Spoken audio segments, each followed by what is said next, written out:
Oke, selamat pagi.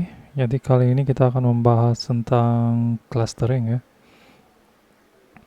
Intinya clustering sama klasifikasi bedanya apa ya? Kalau sama-sama mengurangi konfliktivitas maupun ukuran basis data ya. Ini membagi berdasarkan kalau clustering membagi berdasarkan kemiripan dan ketidakmiripan ya sana. Kalau klasifikasi berdasarkan kelas yang telah ditetapkan. Jadinya supervise sama unsupervised di sana ya. Gitu. Artinya clustering adalah analisis cluster atau pengelompokan ya yang seperangkat objek sedemikian rupa sehingga objek dalam kelompok yang sama disebut cluster lebih mirip ya satu sama lain daripada dengan yang di kelompok lain gitu ya. Yang dikelompokkan berdasarkan mirip atau enggaknya saja. Jadi sifat clustering jumlah kelompok yang hendak dibagi ya, fragmentasi.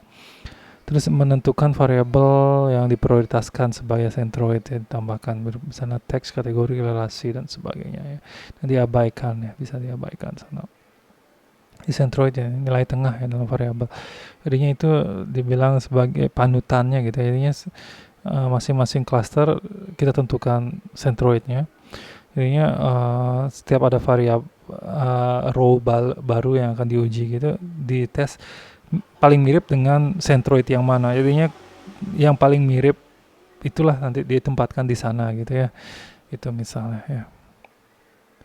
Kira jenisnya bisa ada centroid base ya, terus connectivity base ya, hierarchical clustering ya, terus distribution base ya, sama density base ya sana. Ininya yang pertama K-means clustering ya, sana. Metode kuantisasi vektor berasal dari pemrosesan sinyal yang populer untuk analisis cluster dan penambangan data ya, data mining. Bertujuan untuk mempartisi n observasi ke dalam cluster di mana setiap observasi termasuk dalam cluster dengan min terdekat ya. Nah, nama juga ini berfungsi sebagai prototype dari cluster ya. Di prototype ya itu intinya sini ini ya. Masing-masing ada k-means ya. Ini centroidnya di sini, centroidnya sini. Di sini gitu misalnya. Ini misalnya yang ini ya lebih dekat ke sini daripada sini gitu misalnya. Nanti dipisahin ini centroidnya. Jaraknya masing-masing ke internal ya, internal seperti itu ya. Oke, terus fuzzy C-means ya sana ya, disebut dengan soft clustering atau soft K-means. Jadinya bentuk pengelompokan di mana setiap titik data lebih dari satu cluster. Itu intinya pengelompokan clusternya itu abu-abu gitu ya. Jadinya mungkin kan di sini ya yang antara ini dengan ini itu daerah abu-abu itu ya masing-masing cluster ada derajat keanggotaannya gitu di sana fuzzy C-mean. Jadinya kalau apa namanya fuzzy logic itu sendiri kan juga definisikan derajat keanggotaan dari suatu fungsi gitu ya. Ininya berapa derajatnya gitu. Ini juga sama derajat keanggotaan seberapa ke cluster ini paling tinggi untuk cluster yang mana gitu ya. Ini mungkin ada juga data yang 50-50 gitu, benar-benar selisihnya 0,001 gitu ya dengan cluster lain. Jadinya benar-benar variabel yang abu-abu itu bisa muncul di fuzzy C-mean. Terus distribution based clustering ya sana. Ini model pengelompokan yang paling terkait erat dengan statistik berdasarkan pola pada model ya, distribusi ya, cluster ya kemudian dapat didefinisikan sebagai objek milik yang paling umum. Distribusi yang sama, keunggulan dari metode ini adalah mampu menghasilkan kumpulan data dengan sampling objek acak ya, atau distribusi ya. Jadi itu dia berdasarkan ini ya, berlapis distribusinya gitu ya. Ini bukan centroid tapi ini ya, dari berapa sampai berapa gitu. Ini masa intinya, ini adalah masa ini ya, bagian toleransinya gitu ya di sana masing-masing ini ya. Ini masih masuk merah yang secara umum seperti itu ya. Intinya ini yang berupa anomalinya ya sana ya, yang susah dimasukkan kelompok tapi secara umum dimasukkan ke ini ya. Misalnya nanti kalau menggunakan SVM gitu ya, bisa menggunakan enggak apa ya, berapapun banyak mata kuliah sebenarnya nggak bisa mengcover untuk dalam ya, makanya itu di TA biasanya kalau algoritma mendalami algoritma ya sana ya. Terus density based clustering yang pengelompokan berbasis kepadatan ya, kepadatan jadi padatnya di mana gitu ya.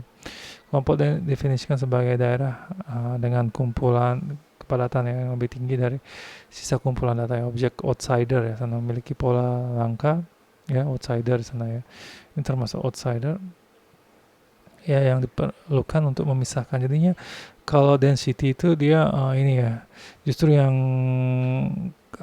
anggota itu dipakai ya di mana dia mulai, jadinya modelnya di sini padat ya, di sini mulai tidak padat, batas ketidakpadatannya itu yang dipakai sebagai titik ini ya, apa namanya, batasan kelompok gitu. Biasanya dianggap sebagai titik kebisingan atau perbatasan. Seperti ini sini ini ya, yang di outsidernya ini yang tamengnya gitu. Maksudnya ini ya, kan pusat kota, pinggiran kota, ya modelnya seperti itu mungkin ya. Itu dari situ bisa dibuat pengelompokannya ya. Terus hierarchical clustering ya, metodologi cluster yang berusaha membangun hierarki. Artinya berdasarkan hierarki ini diambil sampel itu dan dibentuk miripnya dengan yang mana gitu ya. Misalkan hierarki. Ini yang paling rumit, tapi ini yang paling tinggi interpretasi datanya gitu ya. Di aglomeratif ini adalah pendekatan bottom up. Setiap observasi dimulai di klasternya sendiri dan pasangan klaster digabungkan ketika seorang bergerak naik ke hierarki. Ini di makin ke atas gitu ya. Di bawah semakin ini rule base sangat cocok di sana ya.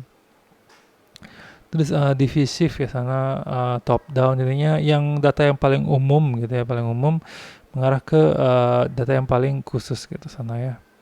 Jadinya biasanya hierarchical ini dibuat kalau multi atribut gitu ya, pastinya multi atribut. Jadinya atribut mana yang standar deviasinya paling rendah itu digunakan di topnya, terus cabang-cabangnya itu yang standar variasinya tinggi gitu ya, yang acak gitu misalnya ya. Jadi misalnya dalam cuaca gitu, misalnya tekanan udara itu kan relatif konstan gitu ya misalnya.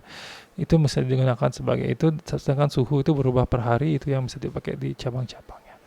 Ini visualisasi bisa berupa dendrograf ya, bisa berupa seperti ini ya, macam-macam ya. Terus pengujian clustering biasanya menggunakan siluet ya di sana ya, siluet. Jadi A dan B itu artinya A itu adalah rata-rata daripada ini ya, jarak dari dalam cluster, dan B adalah ya, rata-rata jarak dengan cluster terdekat ya, terdekat. Ini kan ada masing-masing centroid atau apa gitu rata-ratanya. Intinya jadi pertama dicari dulu rata-rata dari masing-masing cluster, terus rata-rata mana yang paling dekat dengan cluster yang mau diuji gitu ya, siluetnya itu yang dikuranginya, siluet total adalah rata-rata daripada ini gitu ya. Jadi maksimum mana yang dari means tuh yang lebih tinggi gitu ya, membagi selisihnya gitu ya sana ya. Ini jika ini ya, sentro itu apa namanya, jika jaraknya ya lebih dari 1 gitu ya. Kalau jaraknya sama dengan 1 ya 0 gitu ya siluet. Jadi siluet semakin kecil semakin baik ya. Semakin kecil semakin baik gitu. Di sini ya. Jika 1 ya nggak usah dihitung lagi, langsung 0 gitu ya. Seperti itu. Ya. Berarti gitu kelas kalau 0 itu semakin kecil semakin jelek. Artinya apa namanya, kalau 0 berarti itu ya, mirip banget gitu ya sana. Oke, itu ya, langsung kita ke codingan ya. Oke. Ya. Jadi ini library-nya kita download, ini ya, import k-means, terus metriknya kita silhouette score ya. Terus data di sini kita buat 4 pola ya, dengan ini apa namanya, tanpa label karena kita nggak ngasih label ya dari awal. Terus ini kita kasih noise masing-masing ya, noise yang kecil. Terus apa namanya, ini A, B, C, 1, 2, 3 ya, itu nggak bakal ketemu ya. Mungkin 2 sama 3, 10 sama 11 agak dekat ya. Itu terus kita sengaja 3 dan 4 kita bikin saling beririsan ya, 11, 15 sama 13, 16 beririsan, 120, 200, 140, 210 beririsan banget gitu ya. Itu sengaja ini, dan ini dari regresi kemarin saya langsung edit. Oke, itu kedua kali lipat saya mengikuti ini ya. Bisa kita lihat seperti ini. Terus ini kan kita bagi datanya dari random itu 4 ya, 4. Tapi kalau gimana kalau kita bagi 3? Ya, kalau menghayalnya kita, logikanya kita kan 1, 2, 3 ya. Karena 3 sama 4 tuh mirip, jadinya 1, 2, 3 gitu kan ya. Sekarang seperti apa gitu kan, seperti itu. Jadi jalanin outputnya seperti ini, dan labelnya bisa kita lihat 1, 0, gitu ya. Seperti itu, siluetnya adalah 0,67 ya sana. Oke, ya. Jadinya kalau 1 berarti perfecto gitu ya, perfecto. Oke, itu ininya sini bisa kita buat scatter plotnya ya. Sorry saya nggak bisa bikin yang kayak ini ya, belum ketemu apa namanya yang seperti ini. Nanti sambil jalan ya, sambil browsing.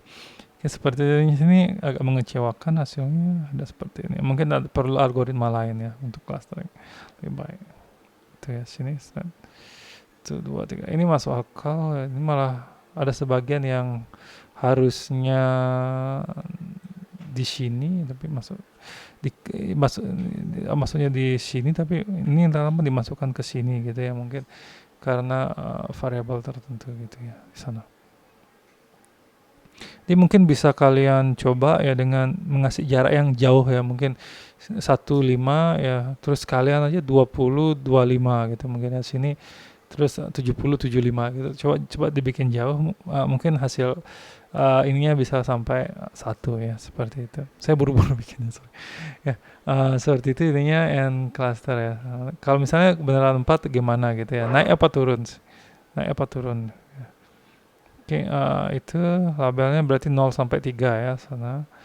Terus siluet skornya justru turun ya sana. Bisa kita lihat di sini.